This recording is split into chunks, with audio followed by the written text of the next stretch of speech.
നവരാത്രിയുടെ മൂന്നാം നാൾ ദുർഗാദേവിയുടെ വിവാഹ രൂപത്തിലുള്ള ചന്ദ്രഘണ്ഠ ദേവിയെയാണ് ആരാധിക്കേണ്ടത്. ചന്ദ്രകലയെ ശിരസിൽ ചൂടിയവൾ എന്നാണ് ദേവിയുടെ ചന്ദ്രഘണ്ഠ എന്ന നാമധേയത്തിനെ അർത്ഥമാക്കുന്നത്. ഭക്തർക്ക് ദേവി അതിസൗമ്യയും കോപം വന്നാൽ ഉഗ്രസംഹാരിണിയും ആകും. ധീരതയും സൗന്ദര്യവും ഒത്തിണങ്ങിയ ദേവിക്ക് സ്വർണ്ണവർണ്ണമാണ്. ത്രിനേത്രത്തോടു കൂടിയവളും ആയുധമേന്തിയ 10 കൈകൾ ഉള്ളവളുമാണ് ചന്ദ്രഘണ്ഠ. കടുവയാണ് വാഹനം.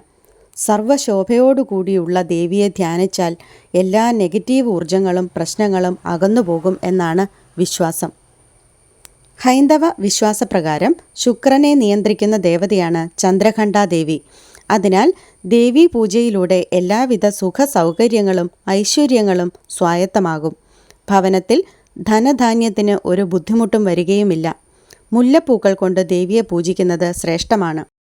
നവരാത്രിയുടെ മൂന്നാം നാൾ ചന്ദ്രഘണ്ഠ ദേവിയെ പ്രാർത്ഥിക്കാനുള്ള മന്ത്രം ഇതാണ്: പിണ്ഡജപ്രവരാരൂഢ ചണ്ഡകോപാസ്ത്രകൈര്യുതാ പ്രസാദം തനുതേ മഹ്യം ചന്ദ്രഘണ്ഠേതി വിശ്രുതാ.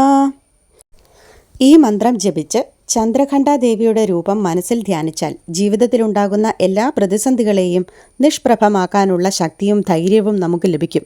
കൂടാതെ പ്രശസ്തിയും ബഹുമാനവും നിങ്ങളെ തേടിയെത്തും. ചന്ദ്രഘണ്ഠ ദേവി സ്തുതി.